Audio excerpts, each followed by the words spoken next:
लेकिन शुरुआत करते हैं बॉलीवुड पर छाए ड्रग्स के आरोपों से। चकाचौंध भरी दुनिया होती है और इसमें बह जाना और बहक जाना किसी भी आम आदमी के लिए साधारण सी बात है। लेकिन अगर आप सुपरस्टार के परिवार से हो, उनके घरों से हो और जहां पर आपको वैभव और विलासिता आपकी पैदाइश से आपके साथ हो, तो ये बहकना और आसान हो जाता है। शाहरुख खान का बेटा इन दिनों यानी आर्यन खान सलाखों के पीछे है।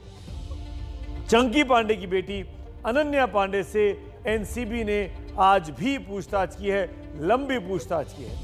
अब सोमवार को अनन्या को फिर से एनसीबी ने लगातार तीसरे दिन अपने सवालों के लिए अपने दफ्तर बुला लिया है। वैसे अब तक की पूछताछ में अनन्या ने जो भी सफाई दी है उससे और भी कई सवाल उठ खड़े हुए हैं, उससे और भी कई बॉलीवुड के सितारों के नाम सामने आ रहे हैं। सूत्र ये बताते हैं कि जो जनरेशन नेक्स्ट है उसके लिए आने वाले दिन मुसीबत भरे हो सकते हैं। मेरे सहयोगी मृत्युंजय सिंह और रवि जैन की खास रिपोर्ट।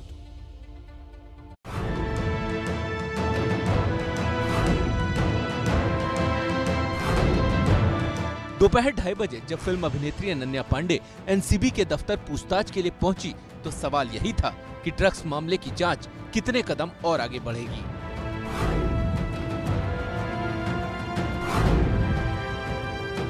सूत्रों के मुताबिक एनसीबी को आर्यन के फोन से अनन्या के साथ कुछ ऐसे व्हाट्सएप चैट मिले हैं जो संदेह के दायरे में हैं और उन्हीं चैट्स के सिलसिले में एनसीबी ने अनन्या से गुरुवार को भी पूछताछ की और आज भी घंटों तक सवालों का सिलसिला चला। सूत्रों के मुताबिक आर्यन और अनन्या के बीच ड्रग्स की सप्लाई से जुड़े 3 चैट एनसीबी को मिले हैं। दोनों के बीच ये चैट 2018-19 के हैं। चैट के दौरान ड्रग्स के 2 सप्लायरों के नंबर भी आर्यन खान की तरफ से अनन्या को शेयर किए गए थे।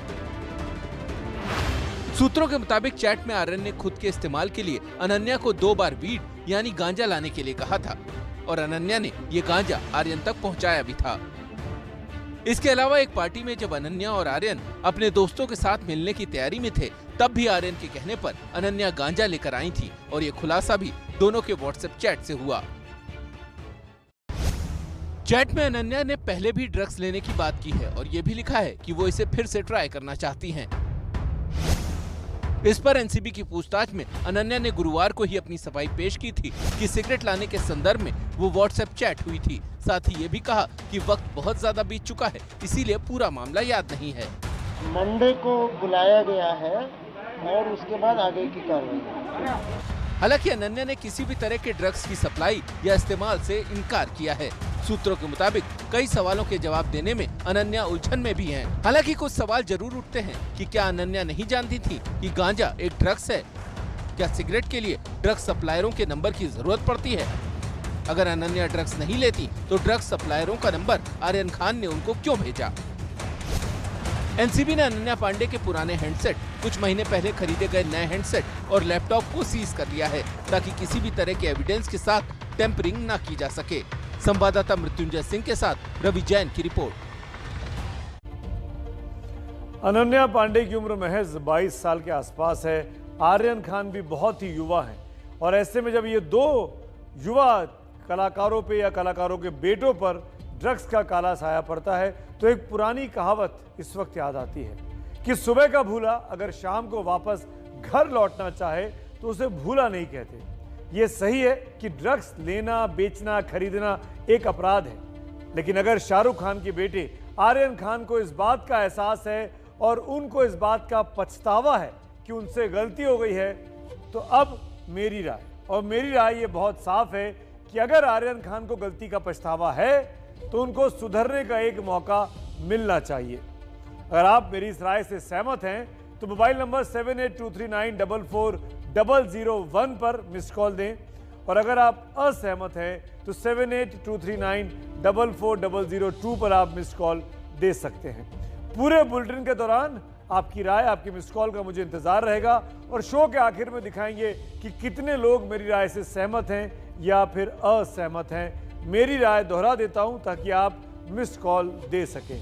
बड़ा आसान सा है, मेरी राय बहुत साफ सी है कि आर्यन खान को अगर पछतावा हो तो उसको सुधरने का मौका जरूर मिलना चाहिए।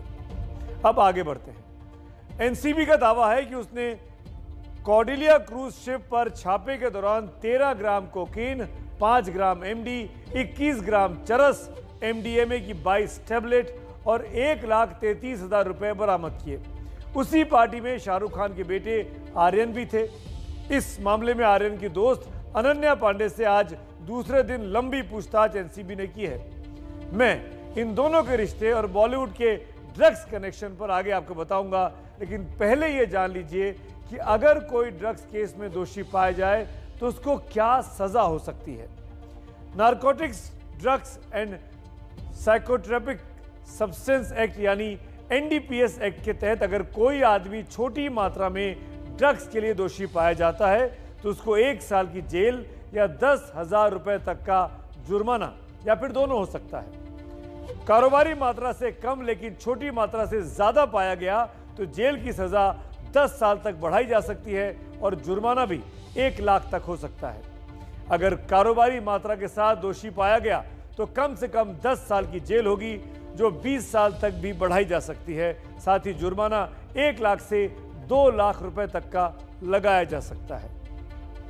और अब बात आर्यन खान और अनन्या पांडे की, जिनके व्हाट्सएप चैट से एनसीबी को इनके ड्रग्स कनेक्शन की जानकारी मिल रही है। आखिर आर्यन और अनन्या एक दूसरे को कैसे जानते हैं, कब से जानते हैं, क्या साथ साथ पढ़े हैं, क्या साथ साथ आगे बढ़े हैं, क्या दोनों के परिवार आपस में मित्र हैं? ऐसे बहुत से सवाल, बहुत सी कहानियां इन दिनों सोशल मीडिया पर एक्टिव हो चल रही हैं। लेकिन हम आपको बताने वाले हैं दरअसल सच्चाई क्या है। आखिर क्यों अनन्या शाहरुख खान को अपना दूसरा डैडी मानती है? इस रिश्ते को जानने के लिए हमारी ये खास रिपोर्ट जरूर देखिए। आर्यन खान, अनन्या पांडे और सुहाना खान, 3 जिस्म लेकिन एक जान। दोस्ती बचपन से है और याराना बेहद गहरा। तीनों की ट्यूनिंग सबसे टॉप मानी जाती है। पार्लर से लेकर पार्टी तक सब एक साथ ही दिखते हैं। लाइफ का कोई भी बड़ा इवेंट हो, ये तिकड़ी अपनी मौजूदगी जरूर दर्ज कराती है। साल 2020 का आगाज भी तीनों ने अलीबाग में शाहरुख के फार्म हाउस से ही किया था। 2019 का आखिरी वीकेंड अनन्या ने वहीं पर गुजारा था और बच्चों की इस गहरी दोस्ती की वजह है खान और पांडे फैमिली का सालों पुराना रिश्ता। आर्यन खान और सुहाना खान की मां गौरी खान और अभिनेत्री अनन्या पांडे की मां भावना पांडे भी पिछले 3 दशक से भी ज्यादा समय से अच्छी दोस्त हैं। इतनी गहरी दोस्त कि एक दूसरे के पारिवारिक आयोजनों से लेकर हर खास मौके पर दोनों अक्सर साथ साथ नजर आती हैं। 3 दशक पहले जब स्ट्रगलिंग एक्टर के तौर पर शाहरुख खान दिल्ली से मुंबई पहुंचे थे, तब चंकी पांडे वो शख्स थे जिन्होंने शाहरुख की तरफ मदद का पहला हाथ बढ़ाया था। चंकी पांडे ने न सिर्फ किंग खान को शरण दी थी, बल्कि इंडस्ट्री के बड़े लोगों से मिलवाया था। और इस बात का जिक्र शाहरुख खान भी कई मंचों से खुद कर चुके हैं। बड़ों की दोस्ती बच्चों को विरासत में मिली। नतीजा ये हुआ कि आर्यन और अनन्या ने पहला का कहरा भी साथ पढ़ा। दोनों की स्कूलिंग बांद्रा के मशहूर धीरू भाई इंटरनेशनल स्कूल से हुई है। बाद में आर्यन और सुहाना हायर स्टडीज के लिए विदेश चले गए। अनन्या 2017 तक स्कूल में ही रही। फिर कम उम्र में ही फिल्मों में बिजी होने के चलते अनन्या ने पूरा ध्यान फिल्मों पर लगा दिया। अलग अलग देशों और शहरों में होने के बावजूद जब कभी भी आर्यन, सुहाना और अनन्या को मिलने और पार्टी करने का मौका मिलता है तो ये तीनों अपने ऐसे मौके को हाथ से जाने नहीं देते। बच्चे जिनको एंजाइटी होती है ज्यादा, ओके, उन्हें ऐसा लगता है कि एंजाइटी से हमें वी वांट सम कुछ रिलीफ चाहिए, तो ये थोड़ा थोड़ा नशा करना शुरू कर देते हैं। साफ है कि ड्रग्स केस में फंसे सुपरस्टार शाहरुख खान के बेटे आर्यन खान और चंकी पांडे की बेटी अनन्या पांडे का रिश्ता महज एक अच्छे दोस्त होने तक सीमित नहीं है, बल्कि दोनों का ये रिश्ता बेहद पारिवारिक किस्म का भी है। तभी तो एक इंटरव्यू के दौरान अनन्या पांडे ने शाहरुख खान के बारे में बात करते हुए उन्हें सेकंड डैडी यानी कि दूसरा पिता तक कह दिया था। लेकिन इस वक्त इनका पारिवारिक रिश्ता ड्रग्स के आरोपों की भूल भुलैया में भटका हुआ है। मशहूर गीतकार जावेद अख्तर साहब ने 3 दिन पहले कहा था कि बॉलीवुड को हाई प्रोफाइल होने की कीमत भुगतनी पड़ रही है। ये बात जरूर है कि बॉलीवुड से ग्लैमर जुड़ा है, इसीलिए ड्रग्स जैसे मामले में नाम आता है तो मीडिया का अटेंशन ज्यादा मिलता है। लेकिन बॉलीवुड में बल्कि मुंबई में ड्रग्स एक बहुत बड़ी समस्या है। पिछले साल ही एनसीबी के एक अधिकारी ने अनुमान लगाया था कि मुंबई और उसके आसपास के इलाकों में औसतन 500 किलोग्राम marijuana की खपत होती है। इसके जरिए ड्रग्स माफिया हर महीने करीब 500 करोड़ रुपए का कारोबार कर रहे हैं। मुंबई के नवा शिवा पोर्ट से हर साल करोड़ों रुपए के ड्रग्स बरामद होते हैं। पिछले साल ही 1000 करोड़ रुपए के ड्रग्स पकड़े गए थे। पिछले साल ही मुंबई में एनडीपीएस एक्ट के तहत 3509 मामले दर्ज हुए। वैसे ही निजी इस्तेमाल के लिए ड्रग्स रखने के 3274 मामले भी दर्ज किए गए थे, जबकि ड्रग्स का धंधा करने के 235 मामले रिकॉर्ड पे आए। ऐसे ही नहीं, मुंबई को भारत की रिटेल ड्रग्स कैपिटल भी कहा जाता है। लेकिन मायानगरी में बॉलीवुड के सितारों का, उनके बच्चों का, बड़ी बड़ी सेलिब्रिटीज का नाम कैसे ड्रग्स से जोड़ा जाता है, इसको जानने के लिए देखिए एक और खास रिपोर्ट। सुशांत सिंह राजपूत की संदिग्ध मौत ने बॉलीवुड की रंगीन दुनिया के पीछे छुपे उस स्याह राज के शक की आधार डाल दी, जिसकी कल्पना ऐसा पहली बार हुआ जब चिलम और दम मारने का दाग बॉलीवुड के दामन पर लगा और इसके लपेटे में कई बड़े नाम आए। एनसीबी ने पहले रिया चक्रवर्ती को गिरफ्तार किया, लेकिन इसके बाद गाज बड़े चेहरों पर गिरनी शुरू हुई। एनसीबी की पूछताछ में रिया ने रकुल प्रीत का नाम लिया था, इसलिए उन्हें भी समन किया गया। संदिग्ध व्हाट्सएप चैट की वजह से श्रद्धा कपूर को भी एनसीबी दफ्तर पर हाजिरी लगानी पड़ी।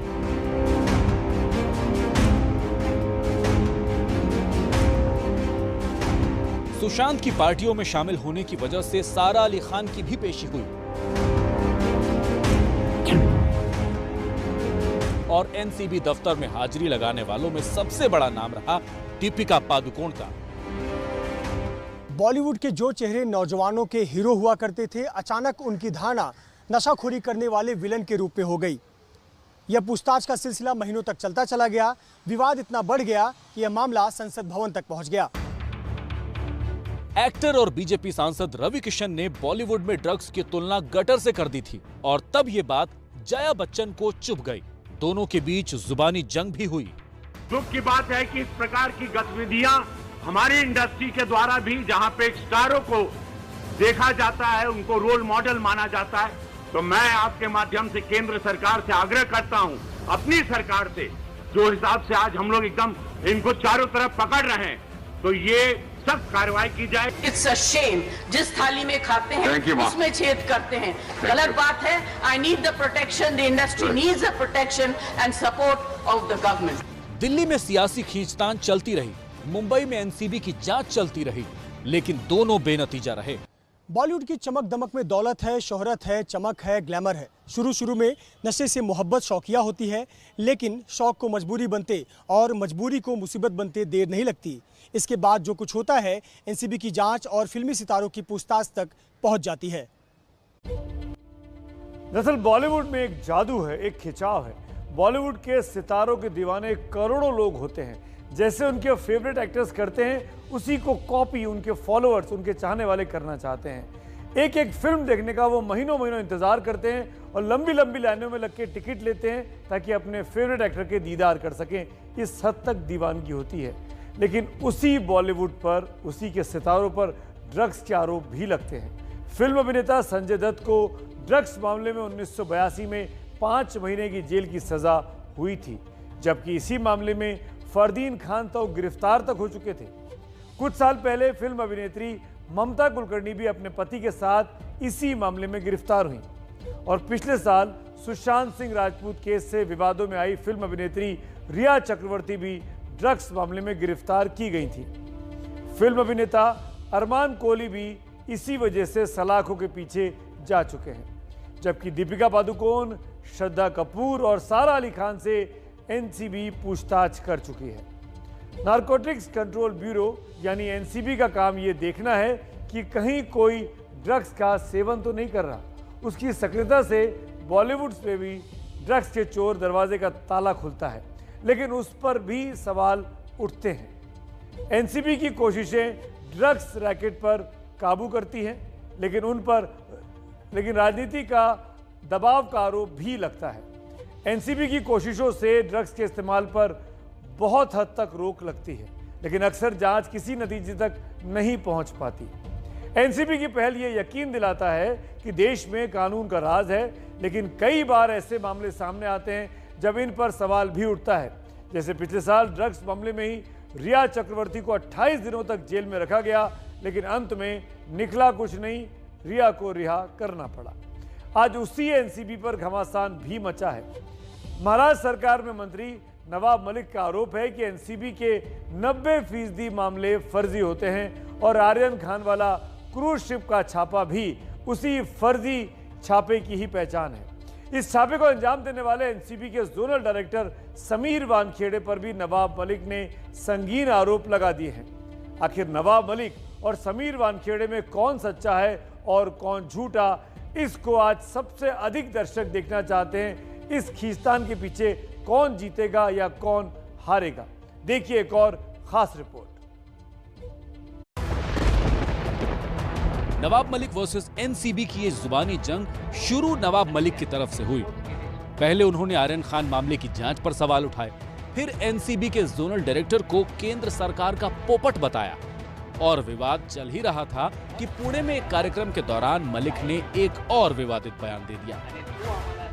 एक वानखेडे नावाचा एक पोपट आहे यांचा, बोगस केसेस टाकताय याच्या घरी त्याच्या घरी त्याच्या घरी, रोज टेलिव्हिजनवर या नटींकडे या नटाकडे हे छापे याचा मुलगा पकडणार, ते वर्षभराच्या आत तुझी नोकरी जाईल आणि तू आम्हाला तुरुंगात टाकण्यासाठी पुढे आला होता।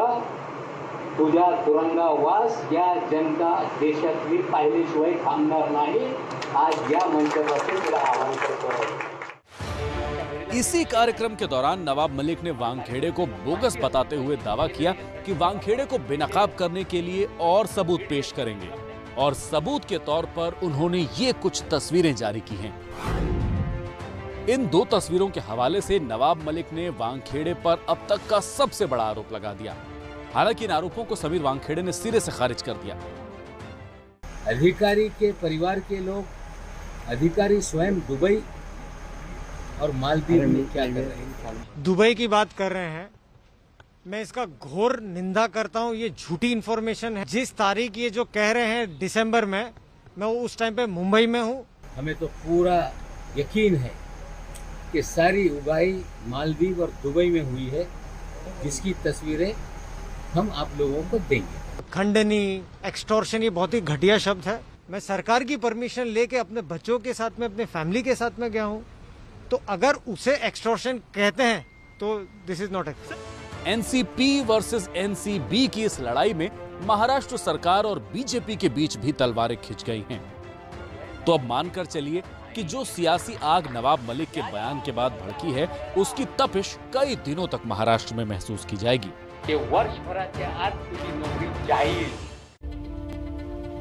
तो मेरी राय बहुत साफ थी कि अगर भूल का पछतावा हो तो माफ़ी मिलनी चाहिए, कम से कम एक मौका मिलना चाहिए, लेकिन जनता को लगता है कि मेरी राय ठीक नहीं है। ज़्यादातर लोग मेरी राय से आज असहमत नज़र आ रहे हैं। अब नवाब मलिक और समीर वानखेड़े की पुरानी अदावत रही है। नवाब मलिक के दामाद समीर खान को एनसीबी ने ड्रग्स मामले में ही जनवरी में गिरफ्तार किया था, जिसमें वो 8 महीने तक जेल में रहे। अब आज की लीड स्टोरी पर जो कि राय में दोहरा चुका हूं, वो आपके सामने है कि आर्यन खान को अगर पछतावा हो तो उनको सुधरने का एक मौका मिलना चाहिए, लेकिन ज्यादातर लोग मेरी इस राय से असहमत हैं। 53%।